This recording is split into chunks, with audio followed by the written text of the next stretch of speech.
قمت باختراق بعض المدنيين وأحد العسكريين، وكان بيطلع على الداتا الإخواني إسلام جمعة.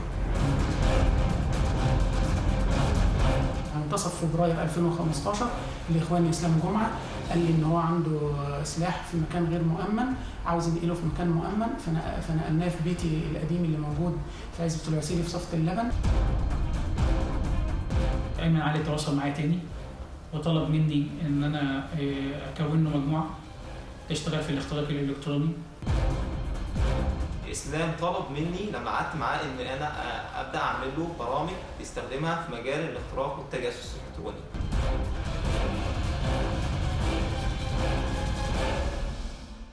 إذن هو مخطط شامل أعدته جماعة الإخوان الإرهابية مع التنظيم الدولي للإخوان بغية اختطاف الدولة المصرية وزعزعة استقرارها وأركانها، والقضاء على مؤسسات الدولة الوطنية بشكل كامل، وخلق مؤسسات موازية لتحقيق مآرب الجماعة الإرهابية في طمس هوية الدولة والسيطرة عليها. ذلك المخطط الشيطاني الذي كشفت الأجهزة الأمنية مؤخرا النقاب عنه. القصة تعود للعام 2012 إبان فترة حكم الرئيس الأسبق محمد مرسي، حين عملت الجماعة على تدريب عناصر تابعة لها بالخارج على الاختراق الإلكتروني وجمع معلومات.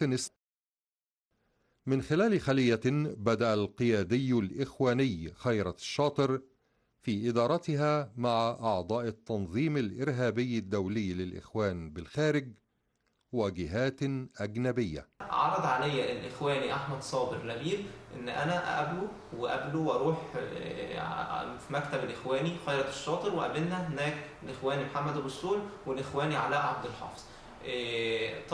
طلبوا مني يشوفوا إن الكورسات اللي أنا محتاجها في مجال البرمجة عشان يدربوني عليها ومجال السكيورتي، فأنا طلبت شوية كورسات في مجال السكيورتي عشان أتدرب عليها. كنت بالتعرف على الإخواني محمد أبو السول في مقر الحرية والعدالة بالمنيب.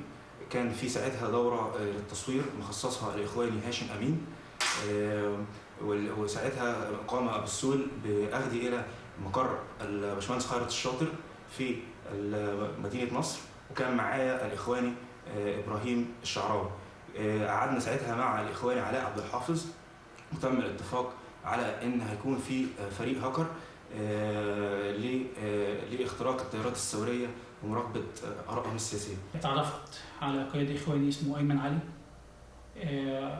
هو كان دكتور بالجامعة كلية علوم. تعرفت عليه في 2012. هو طلب مني إن أنا قال لي إن محمود حسين مسؤول الأمين العام بجماعة الإخوان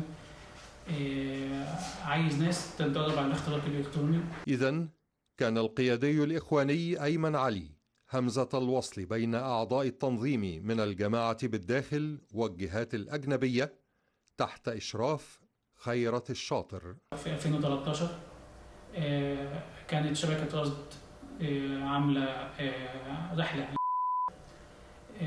فأنا كنت تعرفت على الإخواني إبراهيم الشعراوي، ده قريب مراتي.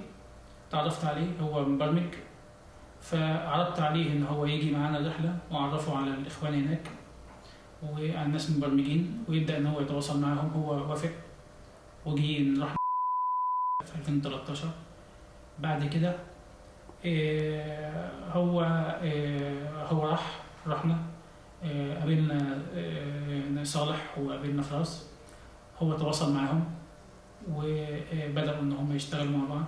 رجعنا عن طريق بدأ إن هم يدربوا على الاختراق الإلكتروني عن طريق الإيميلات. سير الأحداث يكشف أن أعداء مصر من جماعة الإخوان الإرهابية والتنظيم الدولي لها عملوا على تجنيد بعض من قيادات الجماعة لتحقيق مآربهم إبان فترة حكم مرسي في السيطرة على مفاصل الدولة وتتبع مؤسسات الدولة ومراقبة الحركات الثورية، بعد أن ظهر للشعب جليا نيات تلك الجماعة في تغيير هوية الدولة.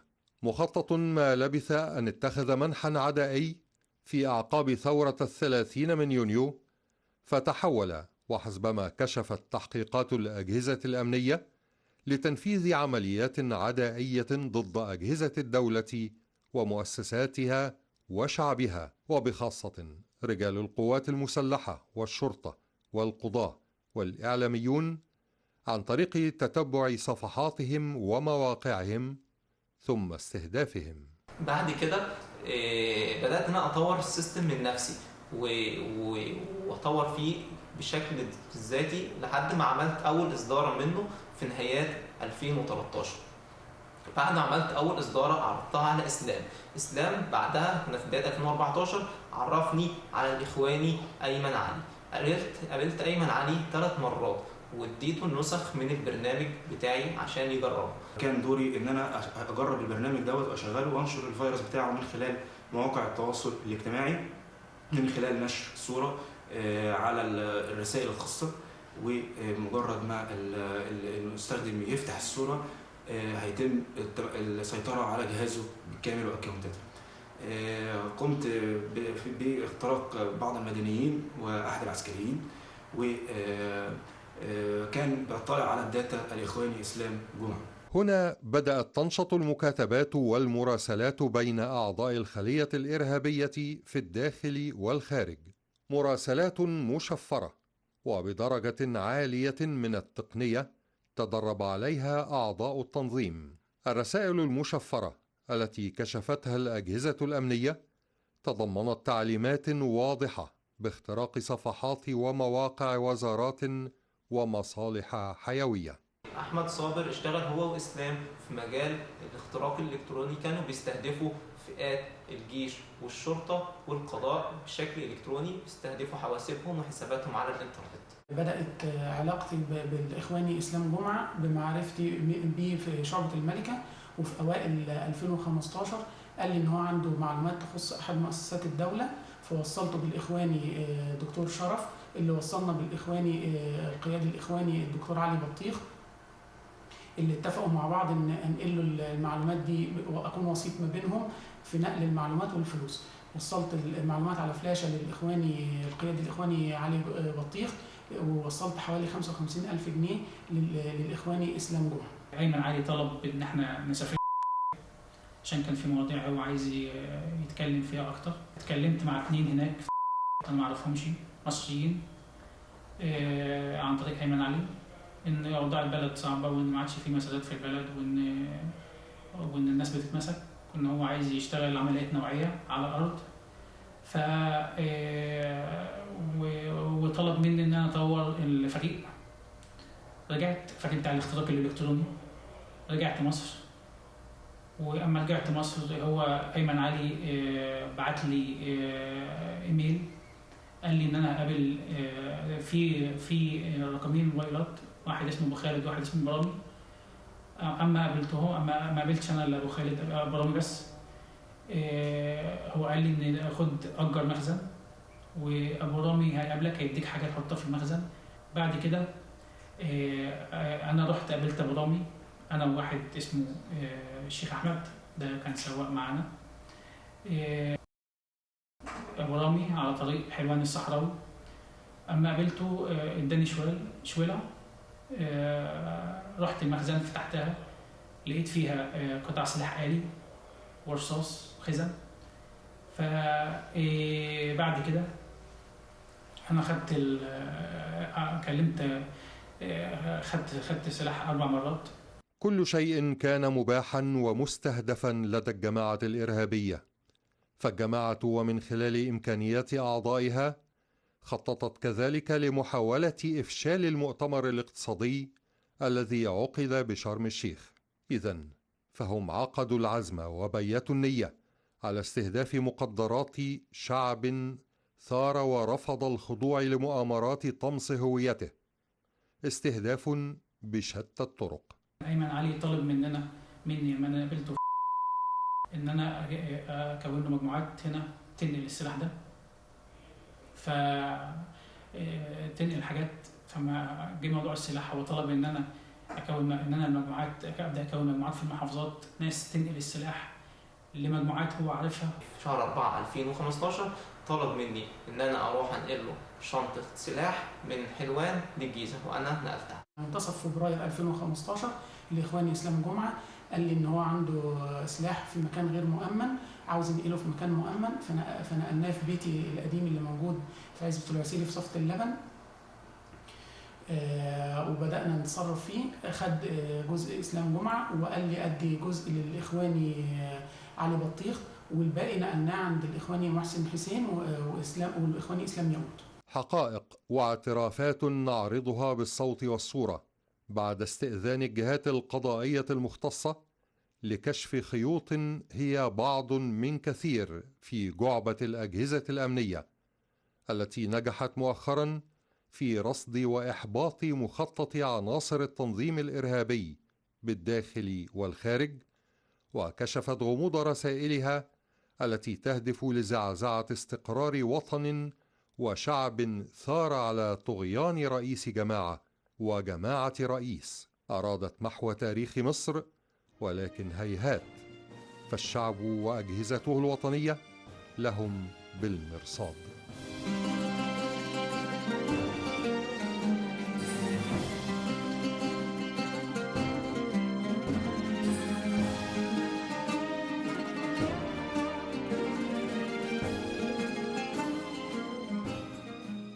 سيدتي سادتي، قدمنا لحضراتكم هذا التقرير الهام الصادر عن الأجهزة الأمنية والذي اشتمل بالصوت والصورة اعترافات لجماعة الإخوان أو مجموعة من الجماعة الإخوان الإرهابية فيما يتعلق بالاختراق الإلكتروني وتجنيدهم لمجموعة من المتهمين الذين اعترفوا بالصوت والصورة بما قاموا به مؤخرا. هذا هو اعتراف واضح أمام الجميع.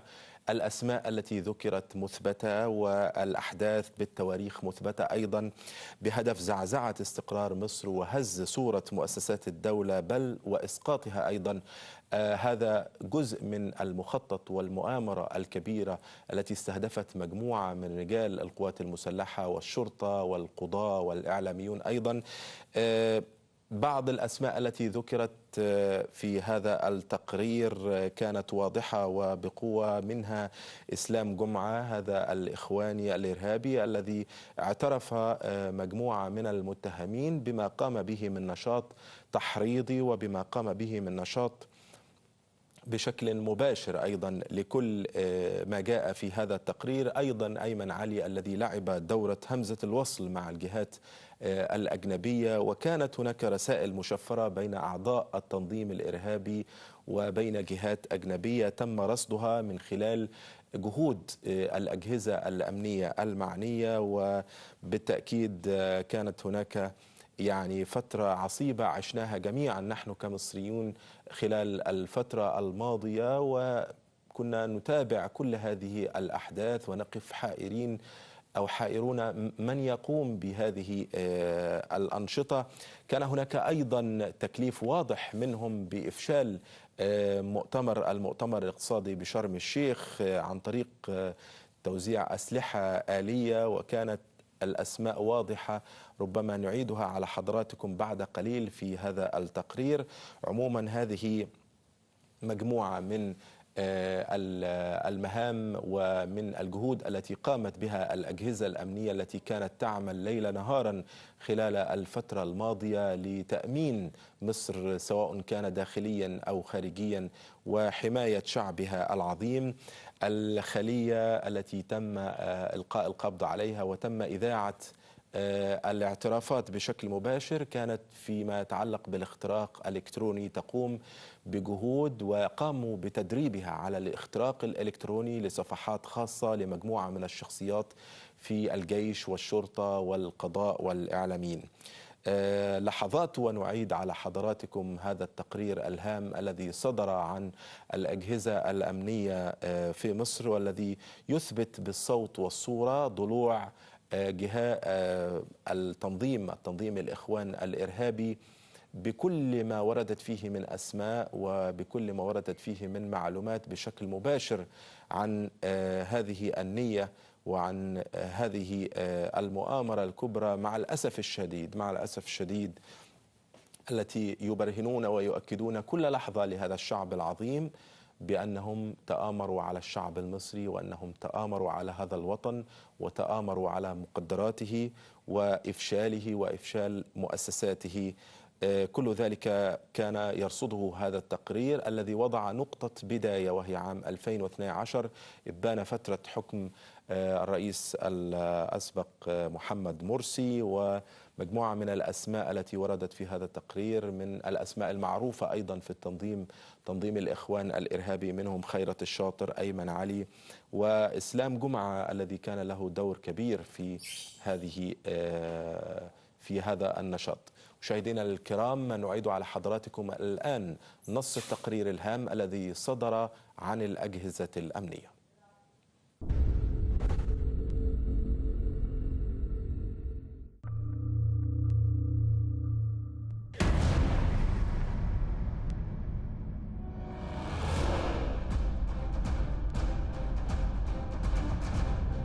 قمت باختراق بعض المدنيين وأحد العسكريين، وكان بيطلع على الداتا الإخواني إسلام جمعة. منتصف فبراير 2015 الإخواني إسلام جمعة قال لي إن هو عنده سلاح في مكان غير مؤمن، عاوز ينقله في مكان مؤمن، فنقلناه في بيتي القديم اللي موجود في عزبة العسيلي في صفة اللبن. أيمن علي تواصل معايا تاني وطلب مني إن أنا أكون له مجموعة تشتغل في الاختراق الإلكتروني. اسلام طلب مني لما قعدت معاه ان انا ابدا اعمل له برامج يستخدمها في مجال الاختراق والتجسس الالكتروني.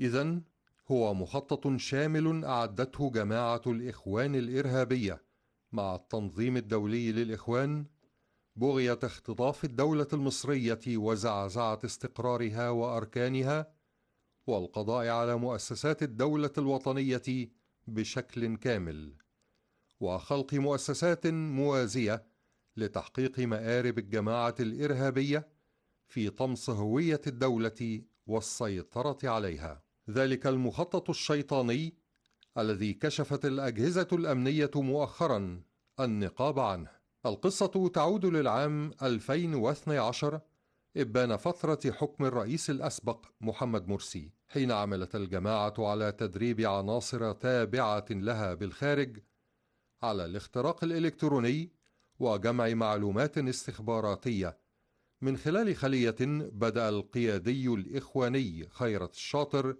في إدارتها مع أعضاء التنظيم الإرهابي الدولي للإخوان بالخارج وجهات أجنبية. عرض علي الإخواني أحمد صابر لبيب إن أنا أقابله وأروح في مكتب الإخواني خيرت الشاطر، وقابلنا هناك الإخواني محمد أبو السول والإخواني علاء عبد الحافظ. طلبوا مني يشوف إن الكورسات اللي أنا محتاجها في مجال البرمجة عشان يدربوني عليها ومجال السكيورتي، فأنا طلبت شوية كورسات في مجال السكيورتي عشان أتدرب عليها. كنت بالتعرف على الإخواني محمد أبو السول في مقر الحرية